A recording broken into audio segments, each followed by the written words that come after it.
Greetings, greetings, peace and blessings to everybody. Thank you for stopping on through. Thank you for coming in. Hallelujah. Hold on.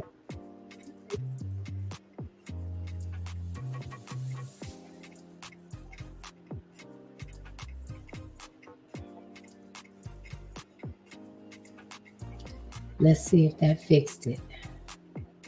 Okay, good. I don't hear any feedback. Put a one in the chat if everything is good. I'm still hearing it.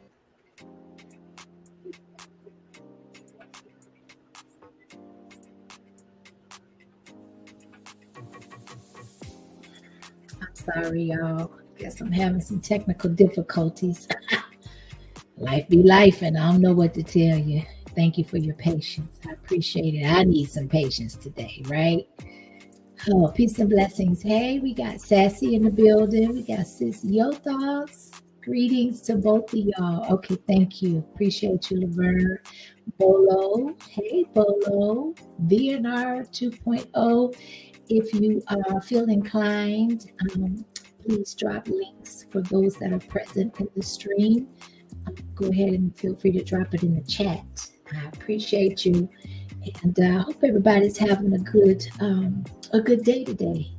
Right? I don't know how it's flowing for most. I know we got some people live, but listen, can't wait on everybody because you never get in, and you never fit in if you don't get in, right? So yes, Phoenix Rising. We got Kelvin H in the building. Salute, peace and blessings to y'all. I don't know what the weather looks like as far as y'all go, but it's humid here, so it's like kind of draining a little bit. And I had to take me some sea moss so I could get a little pep in my steps, some energy, get my clarity of mind going because we're going to do a part two. And if you haven't had the opportunity to look at part one, I would advise you to do so. I think I don't really know if it matters which one you see first. I think both of them are going to have some really good, valuable information, some gems, and at least one thing that we can all leave with that we didn't come with, whether it's information, knowledge, wisdom, understanding, patience, whatever you need at that time, that need is served and that is provided for that need, then that's what we're going to work with, right? So we're going to get right off into it, y'all. I'm not going to make it a terribly long live, but there are some key points that I definitely want to emphasize and kind of introduce or reintroduce if, this is not new news or new information to some. We have Shirazad Ali, and I don't know if you're familiar with, if everyone is familiar with her, but I'm sure you've heard of the publications, The Black Man's Guide to Understanding the Black Woman and The Black Woman's Guide to Understanding the Black Man, which was published 2 years later in 91. Her first book was published in 89. They're timeless articles. They are super relevant to today and definitely, pertinent. And she's actually still with us, alive and well, I claim, to be able to see her words actually in her wisdom and her vision kind of manifest itself, right? It could be a dichotomy, it could be a good or maybe a disconcerting thing in some areas, or because even though you might get a glimpse into what the future could look like, that's totally different from having control to be able to kind of change the narrative of that vision, right? So let's go ahead and then start here, and we're going to pick up where we left off from. If you haven't, if you're not getting notifications, or if you're not, please unsubscribe, resubscribe, and then turn back on all notifications again, because I don't have a set schedule, so I do go live at different times on different days. I don't have, a regiment, so to speak. So with that being said, let's go ahead and let's do it. Hold on a minute. Wrong one.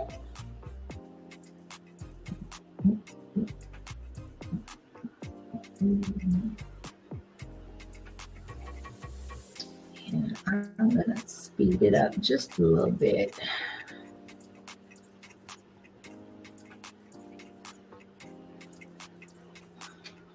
Spirituality is in your basic nature. Your nature has been compromised by evil people who have punished you, embarrassed you, imprisoned you, enslaved you, and did a lot of things to you that they couldn't survive. But here you stand today. You stand under the power of being in the image of God. I tell Black women, it could be the closest to God you ever get is being with a Black man. Because you are in the image of God. And that's been the big secret. It's to make you think that you are less than God and that you had no power, authority, or power on the earth. You're in the image. And that's big, y'all, because Miss Yo is always saying, and it's so true. And she just did a live, it's yesterday or day before, a video. Besides the one today, was who told you that? Who told you who you were? Who told you what you were capable of? Who told you what your history was? Because if you don't know where you come from, then how in the world are we going to have any direction as to where we're going? And that's why the powers that be go through such lengths, and they go through such measures. They take such measures to disconnect the original people from their original story, their history, their true history. And it just, I feel like sometimes we're dolls. It's like, okay, this is our make-believe world, and in order to yield our outcome, our desired outcome, we're going to change the story and mold it to where it produces our yielded outcome, right? So yeah, that I just wanted to interject that. Image of God. You act like God. God made you first. You're the best. You're the wisest. You're the most beautiful. You just been under some people that made you lose your way. And now it's you have become resistant to resistance because they have used money to define your character. And if Woo! Use money to define your character. So yes, we have used money to define the character. And so you dangle that carrot in front of the people, and you give them trinkets, and you give them little incentives to separate them in their minds from their peers, to make them feel as if they're privileged. But it's all rooted from money, the movement of money, the way it's dispersed, what you have to do in order to get enough of it. That really shows us what kind of system and world we're living in. The times that we're living in is looking at what money actually motivates, right? So actually, Bolo, thank you. You are so sweet. We appreciate you. So I have actually been monetized. So thank you. But I'll take either. A blessing is a blessing no matter where it comes from, right? As long as it's given from a great place and from an authentic place. So if you haven't become a member, consider doing so. I kept the prices very reasonable. And I'm going to definitely start having more of a regiment. So you definitely feel like you're getting your membership's worth, right? We'll do some members only lives. We'll do some Q&As at some point. Definitely, I got some emojis that are, I think I'm going to change them, but I do have some that separates the members from the rest of the chat. So there's definitely perks to actually becoming a member. So please and thank you in advance, and let's continue. You don't have that. They taught us as your women. They taught us to judge you by that. As I said, they have made you accountable for delivering things that they wouldn't let you get and still don't. And if you're getting any big money from a white company, you done gave up yourself totally. You don't have no self left if you got a big job with them. Because the requirement is that you have to give up self. That's a fact. Boy, even though she's saying everything that's true, that is profoundly true. I hear a lot of talk about, over the years, I would say, I particularly noticed it since the Obama administration. To me, it became more, it gained more notoriety. But when you talk about the government jobs and how there was has been an influx of African American women landing those jobs, even though they're governmental jobs, those in the corporations to me are very similar in the pay, the potential pay, right? And what their expectations of you coming on board are. They vet their people. I've actually applied in my younger years to a couple of governmental agencies. And my dad used to always tell me, baby girl, people's rejection is usually God's protection. And anytime I feel a sense of rejection, I revert back to that. And more times than not, most of the time, I have lived long enough to see that actually be confirmed to be true. Right. So with that being said, it's always said, nothing is free. Nothing is free. It all sounds good because we equate value with money in this society, probably more than anything else. And so it becomes synonymous and it becomes a subconscious thought. So you don't even second guess it. You don't think about it. You go based off of what needs need to be met and what will help me do that. And these federal government jobs, as well as these corporate jobs and these entities, absolutely play on that, right? And so she is telling no lies there.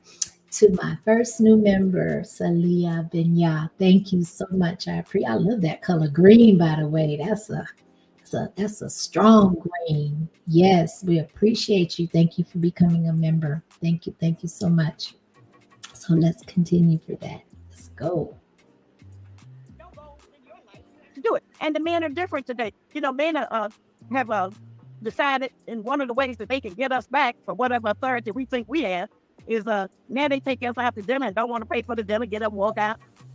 Mm-hmm. Now, sprinkle, drizzle, drizzle. That whole crazy movement that I also did lives on, y'all, to me, because I couldn't believe it as I was doing that live, that this is actually real life for a lot of people, right? And so we have to really... we got to really just kind of realize where we are with all of this, and that we have an abundance of people that are actually walking around and living life through the mindset that we don't need one another, that we don't fulfill a need for one another anymore. You got women that are able to make their own money, and so things that we physically can't do collectively or individually. Now you kind of have the resources and sometimes have the means to be able to pay for somebody to do them. So what do you need a man for? We have children. We forget that we need them to procreate, but once the children get here, why would a woman or a mother want to raise children by herself? So we don't trust ourselves enough to pick a good parent or a good father or a good helpmate or a good provider for our children. So we just automatically, once we give birth, we just think that that man's job has been done. Ooh, we are just super confused as a whole, y'all. And it just amazes me sometimes the things that come through and that come out, right? So let's continue, y'all. And they come over to our house and want to eat our dinners or be with us and then remind us that now we're not in a relationship because then there's no accountability and you all can do that. So we're living in a time where men also, you all have become more selfish than you've ever been because how we have acted and discarded your ego. And because we have felt that we were just free, treat you any kind of way, say anything to you, and that the greatest power we had over you was sex. Let's talk about that for a second because it's truth telling time. Men haven't always felt like this as a whole, as a collective, right? Thank you, Kim R. Yes, appreciate you. Thank you for the super chat, for blessing the platform. Oh, it's so good to have y'all support. I'm grateful. Thank you so very much. Thank you. Thank you. Yes. And so when it comes to the, as women, we have been so dismissive. And if we haven't been dismissive, then, and I'm not speaking on everyone, I think we have enough discernment to kind of break down the conversation, but I'm just speaking like to as a whole, collectively, when it comes to addressing some of the issues that we have in the community as far as the nuclear family goes, because let's make no mistake about it.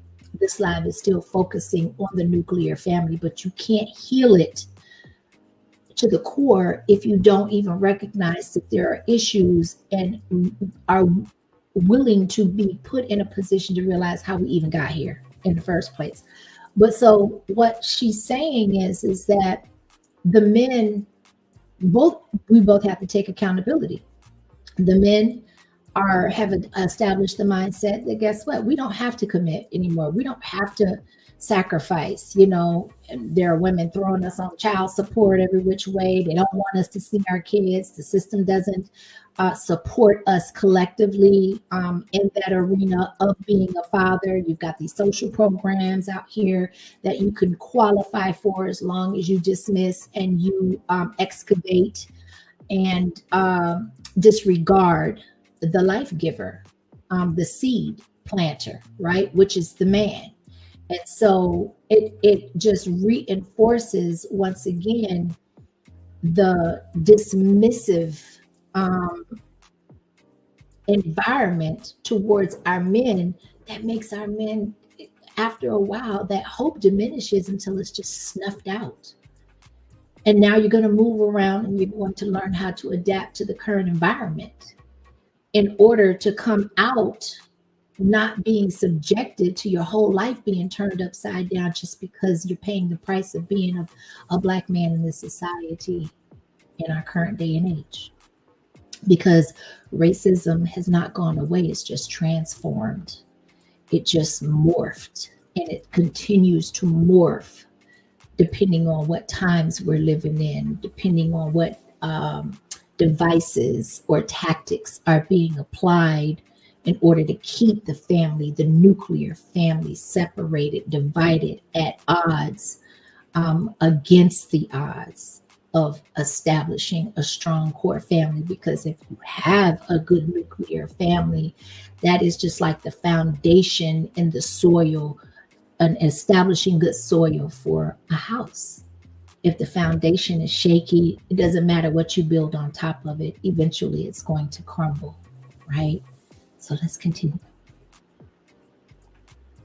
How important is, because you're right, I do see, and I have been that brother that's also being very selfish and over communicating where we stand, which ain't no relationship. About the self. That's right. So I want to ask this here, because how important is marriage to us getting our community to the next level and us rebuilding our community? How important of a piece does marriage play in that?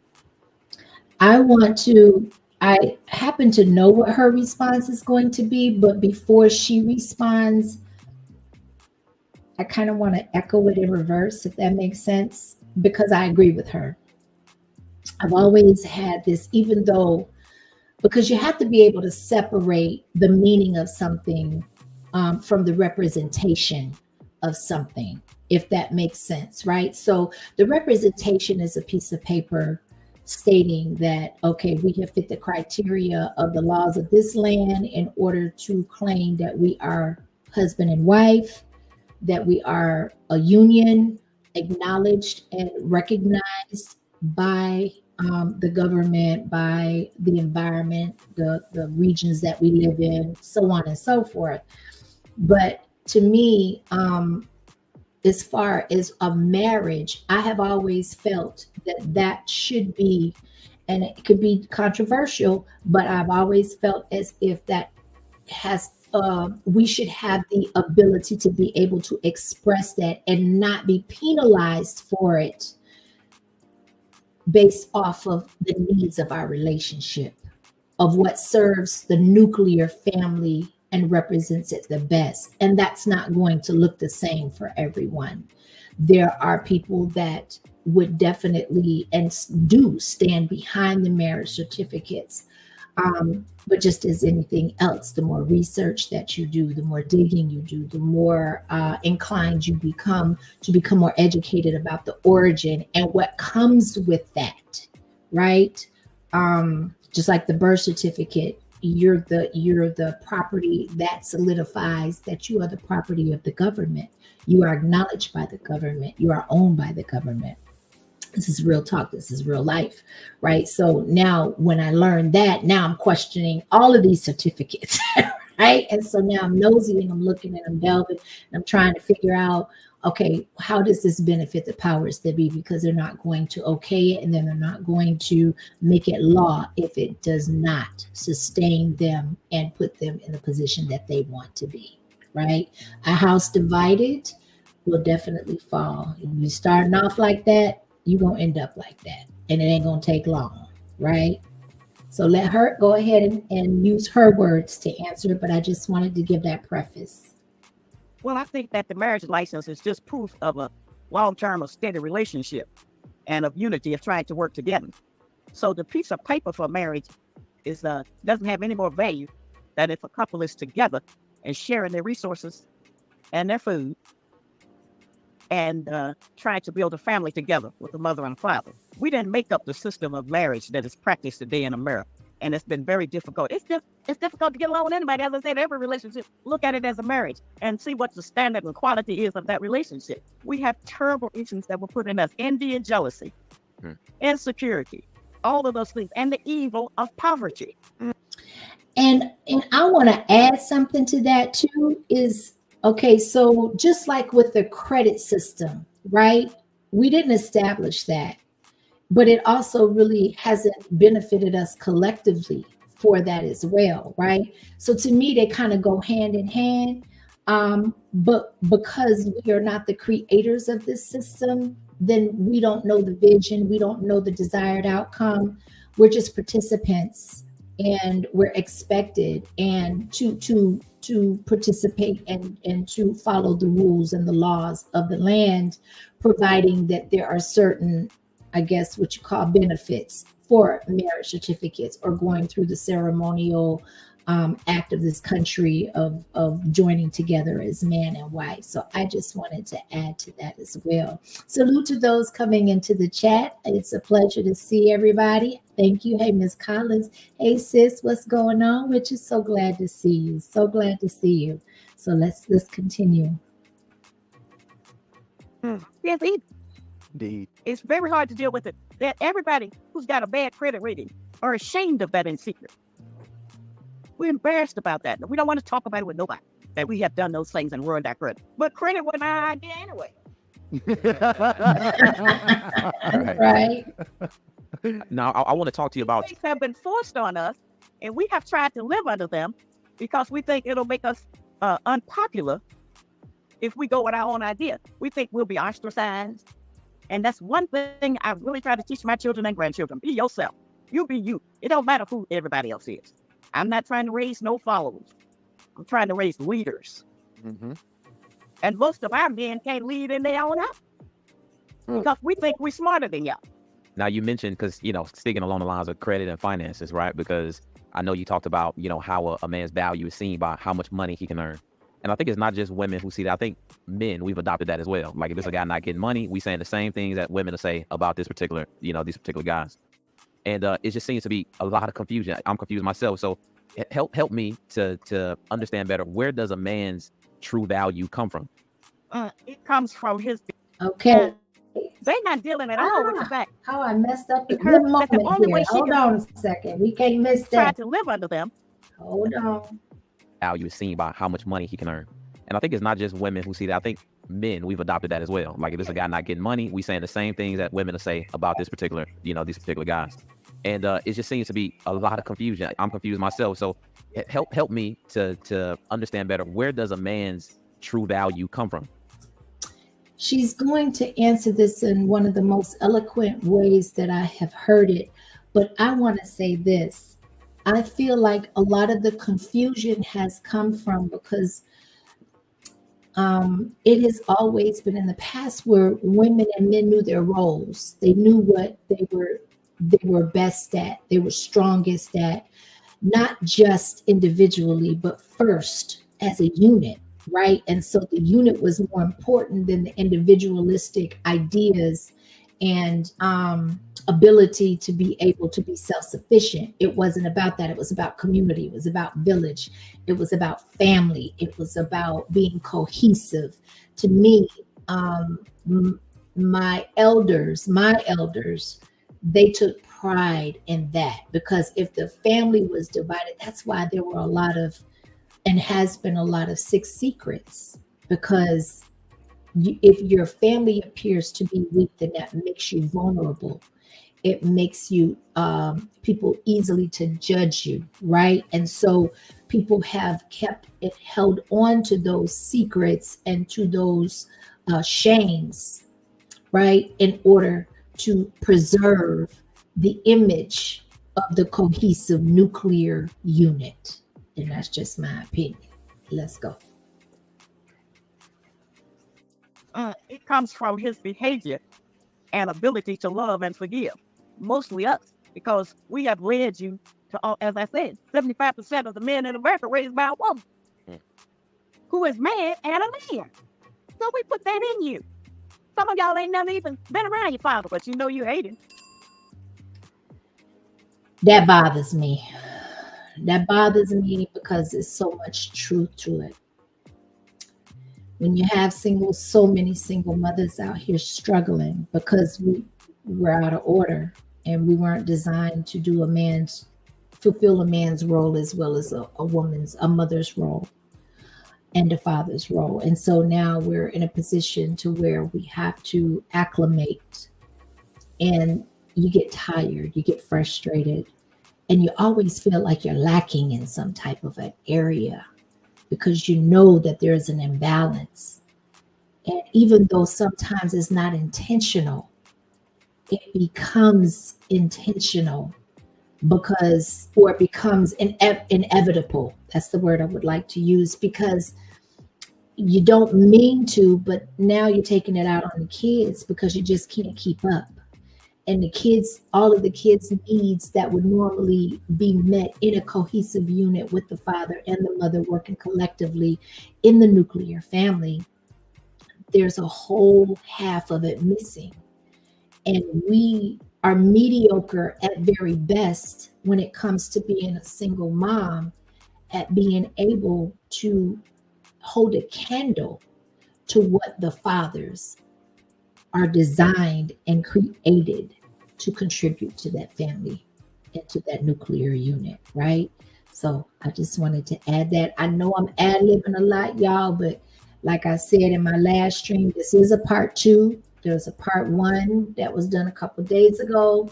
If you haven't seen it, please go watch the replay. She's dropping nuggets throughout, and I agree with her if not in everything in this particular interview. Do I agree with everything everybody says? Absolutely not. But I do concur because you can't really dispute facts. And she's not saying anything that's not an actual fact. And then on top of that, she's been living long enough and she has seen enough and been through it with everybody else to see it firsthand how life be life and how things have evolved.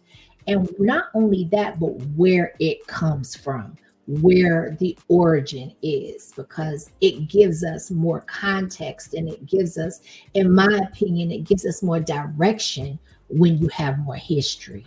So let's continue. So your value comes from your behavior.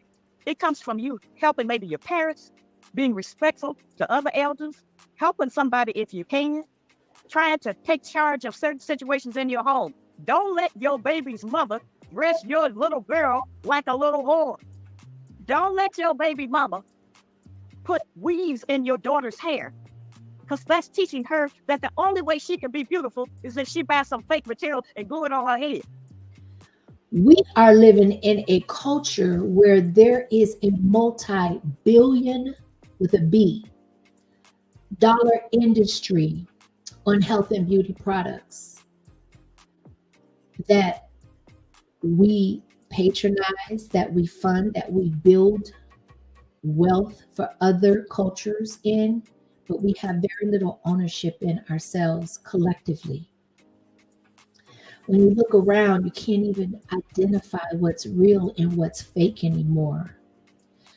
It used to be a time where women that were natural, that just worked with what God gave them to the best of their ability because they were secure in themselves, or that's just the way it was. That's how God created me. I'm okay with that. That used to be the norm, or it used to be what men sought after. And now we're in this cookie cutter society where the image that's forever planted, it seems, it has a look. Long hair, now we got the eyelashes, the makeup, and now we're living in a culture with all these BBLs, the boob jobs, everything is manufactured, created, or altered. People that go to the gym, a lot of the times, they go after they've had work done in order to maintain it, but don't want to go to obtain it and to work for it from the beginning, right? And so when we have a culture of women that modify their appearance every time they step in front of a mirror, whether we teach our daughters differently or not, they're going to watch what we do and how we carry ourselves. Like she said, don't let your baby's moms dress your daughters like a little whore. They are kids. They are babies in the context of life. We have to absolutely understand that it starts at home. It ends at home. It is manufactured. It is progressed. It is instilled. That's what the nuclear family's purpose is to set the foundation generationally. Hey, 86K. What's up? Hey, VMAC. We got everybody that's coming into the chat. Thank you for being here. I appreciate y'all. Thank you. Thank you. So we're talking about the nuclear family, and we have Shahrazad Ali, which is the author of The Black Man Understanding the Black Man's Guide to Understanding the Black Woman and the Black Woman's Guide to Understanding the Black Man, that was published almost close to 40 years ago, 35 years ago or so. And it's super relevant to today. All she did was prophesy where we are now if we didn't change the course of how the direction of our relationships was going back then, 89, 90, 91. Bells were going off to the point where she felt it absolutely mandatory for her to document it and to spread awareness through publications. And they are still timeless pieces. And I have both of them, both of those that I have read multiple times over the years. And let me tell you, nothing is outdated. Nothing is nothing is untrue or isn't applicable to everything that is going on to today. All you have to do is just look at the state of our nuclear family, y'all. That's all you have to do. And it tells its own story on its own, right? So, Sassy, thank you for becoming a new member. I appreciate you. Peace and blessings to my new members. Oh, y'all, I'm so excited. I'm so excited. I appreciate the support. I appreciate your presence, the participation in the chat. My only goal is to share what I learn and what I believe in. And hopefully, we can each one teach one. And so, yes, I appreciate every last one of y'all. Thank you so very much. And let's continue. We're not going to do the whole thing, y'all, but there were some key points that I definitely, because everything she said, you can digest and gain some value from, right? So I keep saying that, but we're going to keep it pushing. We're doing good on time. I'm not going to keep you for too long, but I do want this to set in that this nuclear family is super, super, super important. And in the context of a lot of the things that we deal with on a day-to-day basis, guess what? This should take precedence over most of it, if not all of it. They come from another race of people called Asian. So we don't need to teach that. We don't need to take our little girls and start putting them on makeup, letting them wear thongs, shorts, halter tops. You men know you don't like that. Every father don't really like that. Not at all. So we need men who will speak up about that. Like I say, we've tricked y'all on that. This is my baby stuff. And so if you're not in it, and I know it's hard to try to be with your child if the woman don't want you around. You got to go through Big Mama and Auntie, it's Right. You got to go through so many people and get accepted or approved of just to see your own child sometimes. And now we don't really even have the support of that because the older generation is being aged out. We are being aged out. Our time, most of us have more time behind us than we have ahead of us. So who are we passing the torch to? Who are we setting the example for? Who is watching our daily decisions when it comes to life, particularly our family? When it comes to raising children, how we treat one another. We don't even have to be in a relationship. We can be amicable and we could be in a business relationship. We could be in passing. We can be neighbors. How many of you still know your neighbors or do know your neighbors? I remember there was a time where our whole block, we used to be able to barter food. If people didn't have, because we didn't have available markets in our neighborhood. You had to go outside of the environment and the neighborhood in order to procure food. So we would share resources. Kids could go to other people's homes back then and break bread if the single mom back then had to work or if dad was working 2 jobs. Everybody kicked in. It was a village. It was a community. We're losing the big mamas. We're losing the Medias.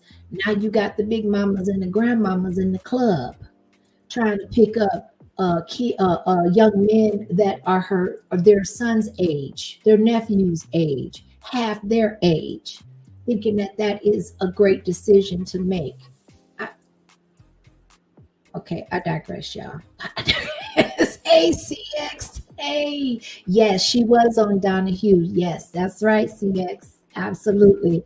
Okay, so I'm going to fast forward a little bit because there's a couple of other talking points that to me, she just hit it right head on, and I don't want to belabor. The link is going to be in the description for the full video. I also have it in the part 1. So either one you go to watch if you are catching it late, or you're going to go watch the replay, or if you just want to, digest it one more time, the link will be in both of the videos. So you can go actually and watch the entire video of the original source, right? So Let me just go ahead and advance it a little bit, and then we'll go ahead to the next talking point.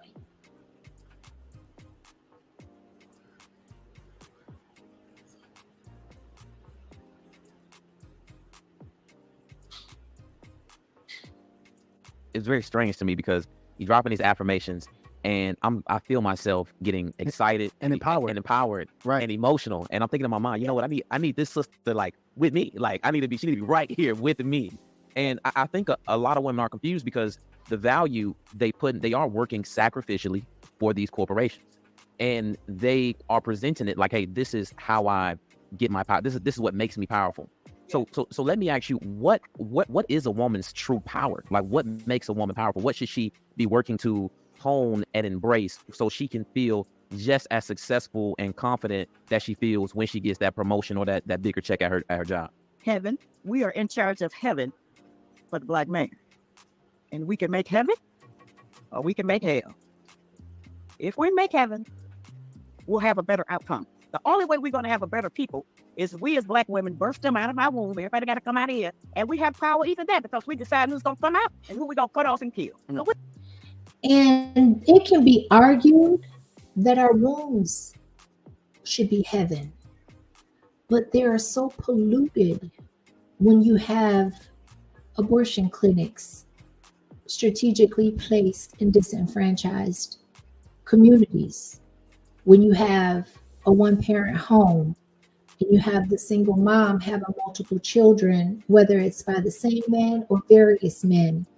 At the end of the day, they have to bear the burden of raising these children alone. You have women that are allowing multiple men into their heavenly wombs to procreate, to deposit their seed, and you have no clue as to where they've been. On top of the fact that nobody wants to commit, or many, not nobody, many don't want to commit to one another. So you are giving men permission to enter your heaven with no expectation, with no information, no knowledge, and a possibility that encounter can totally depict and change the trajectory of your entire life and the life that is procreated from that heavenly womb. We have to, she is so right. We have to, and Miss Yo, shout out to Miss Yo Thoughts. Please drop feel free to drop the links to the channels in the chat of those that are supported on the side, right? That we have to know who we are. We have to know the power that we yield. We have to understand how insurmountable these decisions are that we're making so haphazardly and so thoughtlessly, because we are allowing our flesh to direct our decisions instead of looking to the spirit. And that's just something I had to add on to that, right? Okay.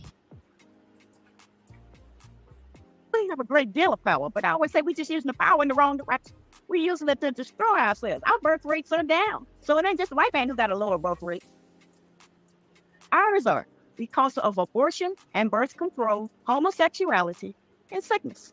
So, we decide how long, this other power we have, we decide how long you gonna live by what we feed you.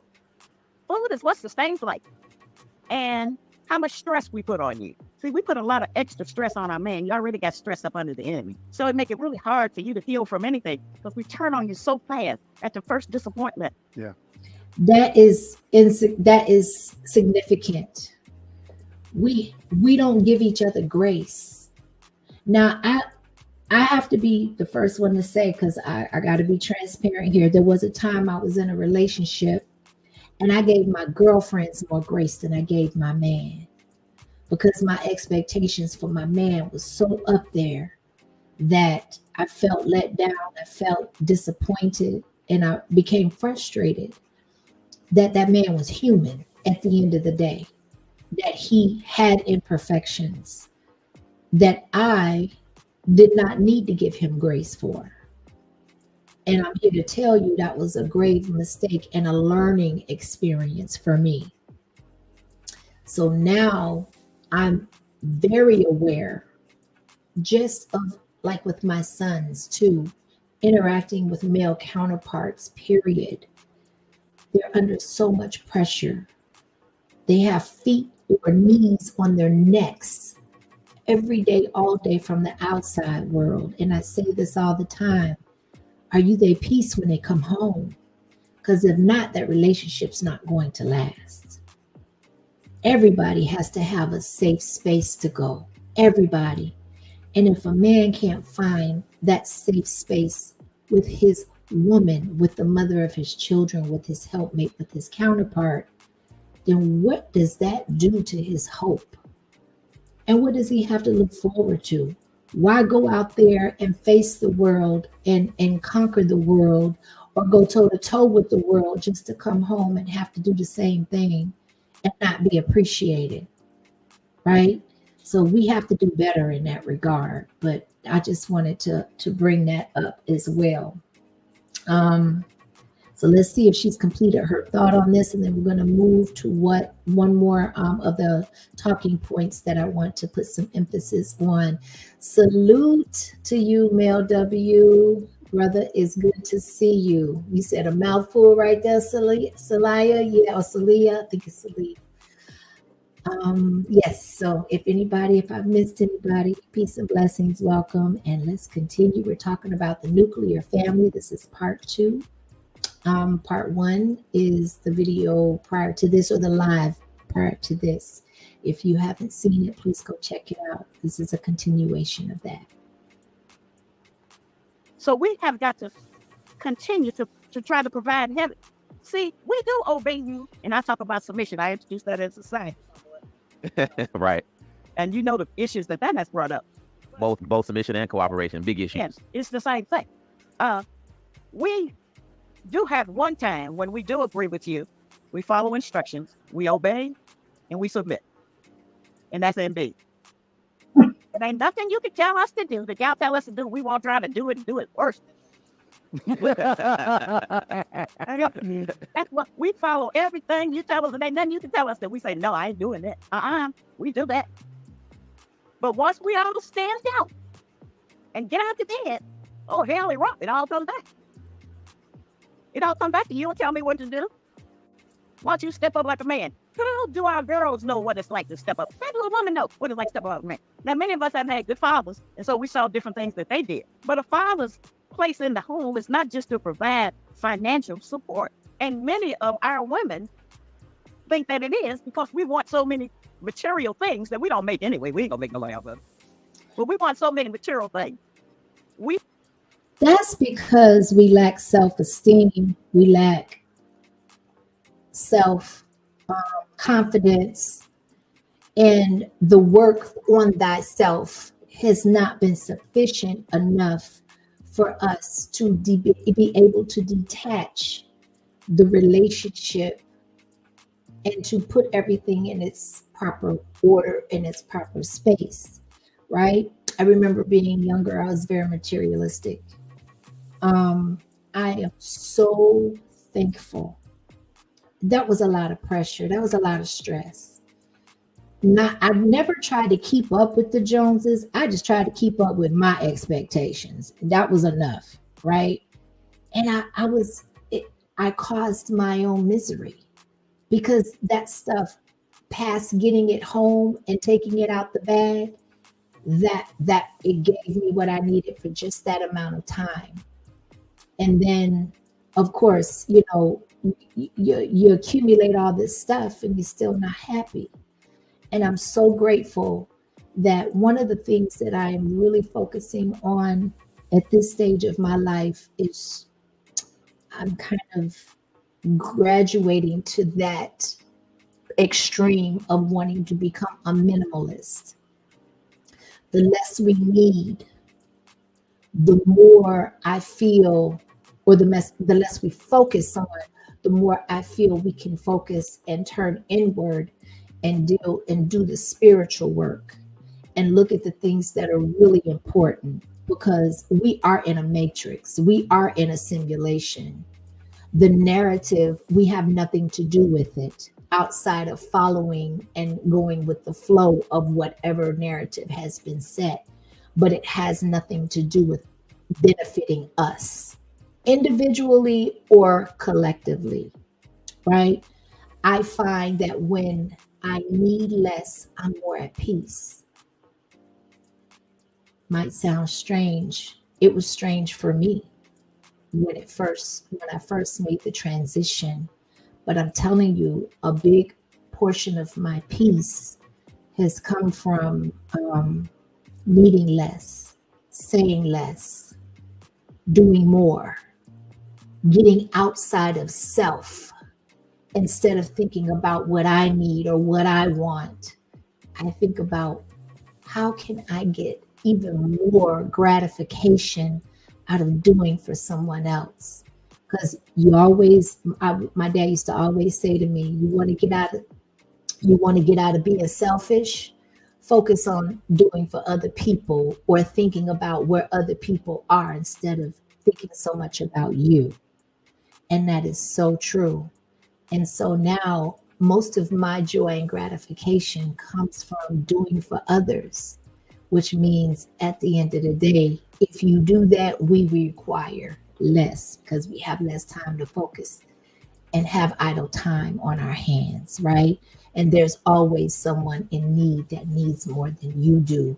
And we were not put here for self. We were put here for one another. So if you're selfish, if you're narcissistic, in a relationship, whether it's with a member of the opposite sex or anybody, your children, a neighbor, a classmate, somebody on the road, letting somebody come cut in, even if you didn't feel like they followed the rules of the road. I had to check myself today. I had to park. I was running errands. And on my way home, I couldn't get home quick enough. I was ready to cuss out everybody that got in front of me. And so this is a teachable moment for me to recenter, for me to just get out of self and say, you know what? And you're going to have to do that if you are going to benefit the nuclear family. You're going to have to think less of you. And a lot of us we're not there. We don't even know. Some people don't even know how to wrap their head around that concept, because you're so distrustful. You don't trust nobody. And nobody, I'm going to get them before they get me. I'm not going to put myself in a position to need nobody. We have been so encapsulated and absorbed with fear, because it's a form of fear.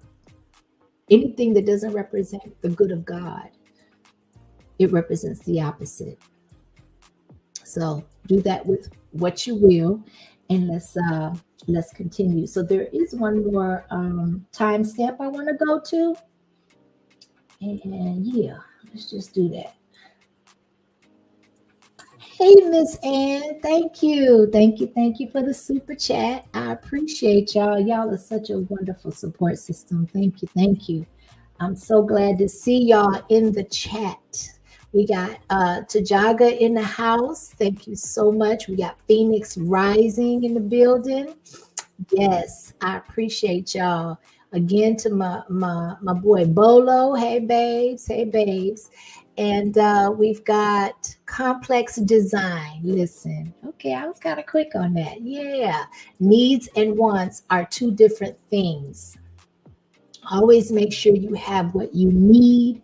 It's wants that get you into trouble. Very, very, very well articulated. Perfectly said. It definitely will be the wants. If it ain't sustaining you, question it, right? Question it. And let me tell you, one of my favorite songs, y'all, especially back in the day, I think I done played it so much I done wore it out, is Bag Lady with Erykah Badu, right? And I remember the first time I heard that song, I was like, okay, so if the hat fit, put it on. Because I felt the weight of the world on my back with the bags I was carrying. And I didn't want to drag nobody else with me because I didn't want to subject nobody else to what I was going through. And as time went on, once I became aware of it, I shed that weight. And a lot of that weight came from what I felt I needed that I didn't need, that I wanted, right? So yeah, that's a gem right there. Bag lady. Listen to it. If you don't know the words and they don't ring in your head, listen to it later on and you'll know exactly what I'm talking about. Let's go. What do it? They'll think it's a novel.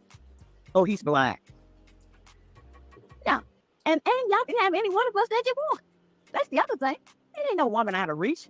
Okay. Women leave their big successful husbands for the dry cleaner, the lawnmower. It's all fake. And you need to be able to get your hat on so you can see through that. It's all fake. We're not hard to be with or whatever. So we're desperate and we're lonely. That's your call. And so that desperation has driven us to do so many horrible things. Sex has been so distorted among our black youth, I'm going to say. And I don't know how long that youth my age that would go. Yeah, right. Distorted. Anytime we can decide as a people that it's normal to define sex as spitting in somebody's mouth, choking them, slapping them, or licking them in their rectum. And this is what our young people are practicing. I'm mentioning it, it's a filth, but it has to be mentioned. We have to know what this society and us have allowed to be produced in our children. Okay, so I'm going to rewind that a little bit because what she's going to follow it up with, I was unaware of. So let's just have her repeat that one more again, and we'll go from there. As a people, that is normal to define sex as spitting in somebody's mouth, choking them, slapping them, or licking them in their rectum. And this is what our young people are practicing. I'm mentioning it, it's a filth, but it has to be mentioned. We have to know what this society and us have allowed to be produced in our children. During the Vietnamese Vietnam War, they would take their BM, put it in a bowl, and stick their arrows in it. Maybe it was something else, I don't know. And twist the arrows around and then shoot at the Americans with it because it would make them deathly ill, sick, and sometimes kill them. So how have we produced children who think that tossing salad, as Chris Rock said, is normal? And it's okay. So thank you, Baldhead Wayne. Salute to Baldhead Wayne in the building. Thank you for the super chat. I appreciate you. Thank you. Thank you. Good to see you. Always, always, always. Thank you for your support. And then we got Mel in the building. He said, I had to break down to a young single mother today about the importance of not testing your spouse. That's a new thing today in relationships. I don't know how new that is. Thank you for the super chat, Mel. I appreciate you so much. I don't know how new that is, to be honest. It doesn't seem terribly new to me, but I understand where you're coming from with it. And that's where I think we get things misconstrued as well, is it becomes a competitive nature in the relationship instead of being helpmates in a team and a union. And with that misconception or that misplaced idea of a nuclear familial relationship, it'll go left real quick because we should not be competing. Everybody should have, because we were born with different gifts, with different capabilities, with different ideas. We're more powerful in numbers. Why would we come together just to compete or just to pick with one another? It defeats the whole purpose, in my opinion, and it's going to allow for the relationship to be super short-lived. But so what she was saying is, I know she had her way of articulating it, God bless her. As far as the sexual promiscuity and the acts that we, or not we, but a lot of people normalize and currently embrace in this time. And again, I've been saying the whole stream that if you know the history, then you know where we're going and you have a vision and you get information on knowing how to respond accordingly. But when you're moving around in the blind and you're just doing what other people are doing with no kind of education, no wisdom, and no seeking any of this information, then you become, in my opinion, a willing participant because you failed to do so. But she's saying that the Vietnamese would weaponize it, that the same, I mean, of course, they do it a little bit differently, but the same outcome. So she said they'll put the fecal matter on the end of an arrow and then shoot it at people, and then it'll make them sick. But then we'll voluntarily, and again, okay, some people, not we, some people will voluntarily do certain acts like she's discussing with the tossing salads and all of that other stuff, and think nothing's wrong with that. Think that there's nothing inappropriate about that. I'm a little taken aback, but like she said, sometimes these things have to be said because people aren't talking about this kind of stuff, but they are participating in these types of acts regularly, right? And without question. So they're just going along with the whole concept like it's okay. And it's not, right? So, all right, a little bit more, and then we're gonna wrap this up. Something to do that's connected any kind of way. They urinate on each other, just doing everything and calling that sex. So we didn't get certain information out there. Well, we were wrong. All that knocking each other's back out. That's not how that's supposed to go. So I mean, how do we fix this though?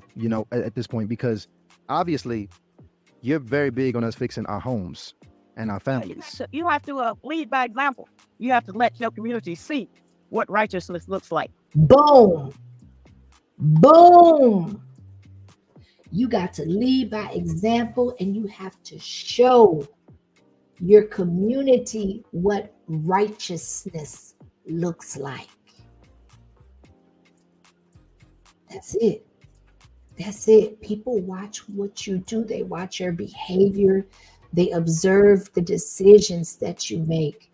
To me, the biggest, and that's why parents are such a huge and the biggest influence on their children, because their children, you are their first line of defense, their first school, their first source of education, their first teacher, their strongest teacher.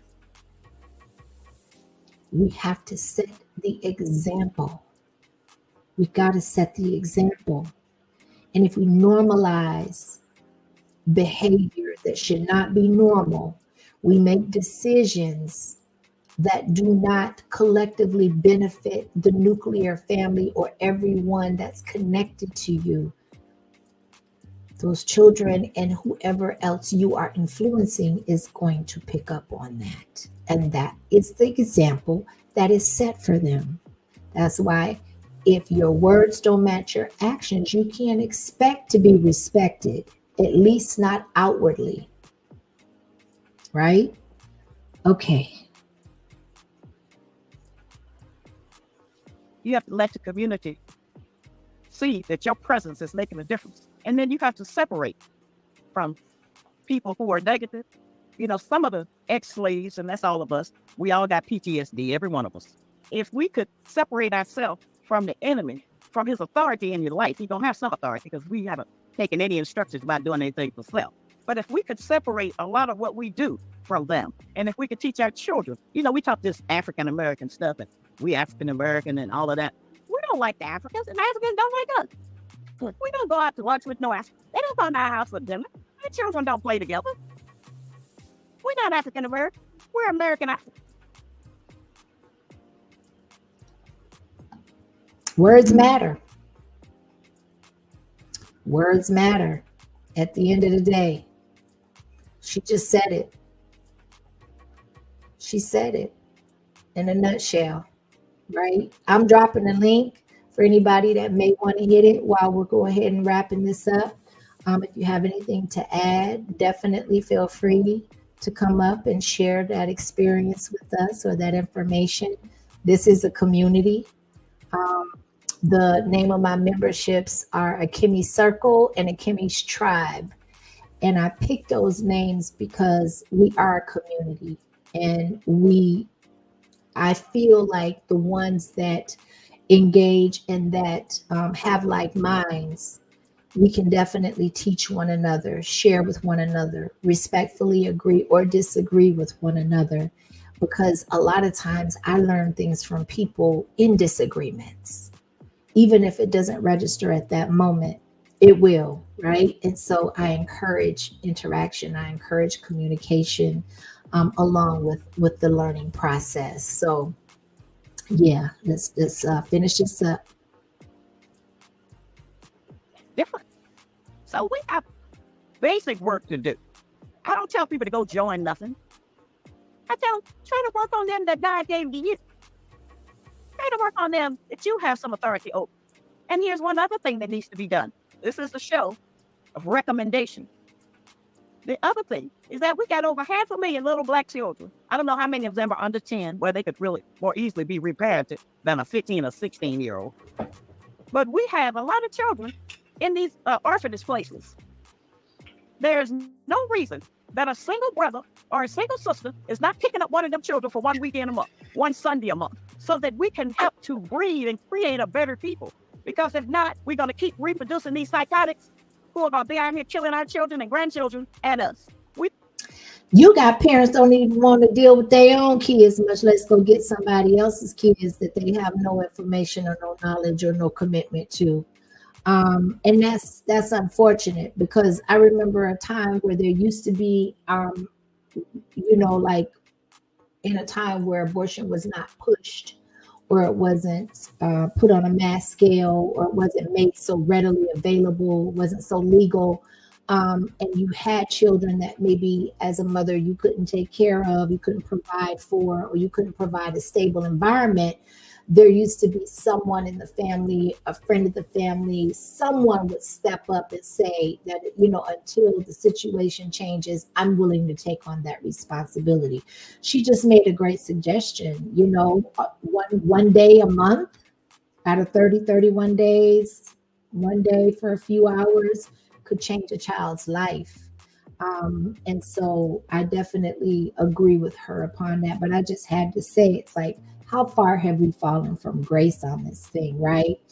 To point that out, and have to point that out, because there was a time where it didn't have to be articulated. It was in us, right? Salute to Bolo. Thank you for hitting the link. Welcome. Hey, babes. Hey, babes. Hey, babes. How you doing? Can you hear me? I can, loud and clear. Man, I just wanted to come up and say congratulations and get monetized, and I want to encourage you to keep doing your thing. You know what I'm saying? These topics are very important that you're broaching.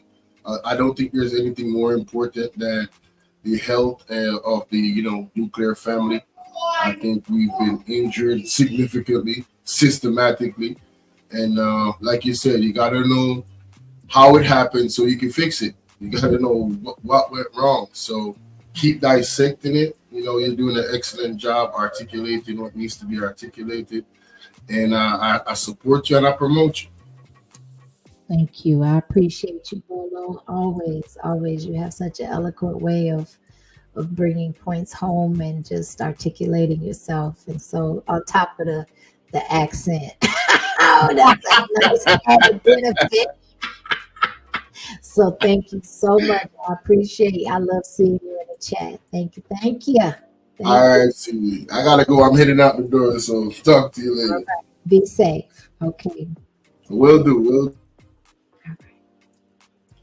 All right. So yeah, again, I'm gonna put the link in the chat if you want to go catch the full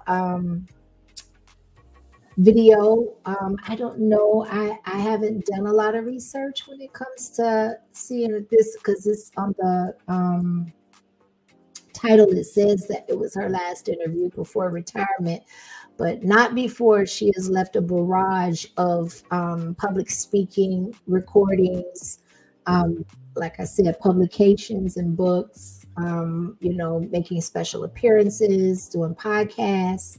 She has not been shy. She has not been reserved when it comes to educating and spreading the word and holding people accountable. Because without accountability, we can't correct the behavior.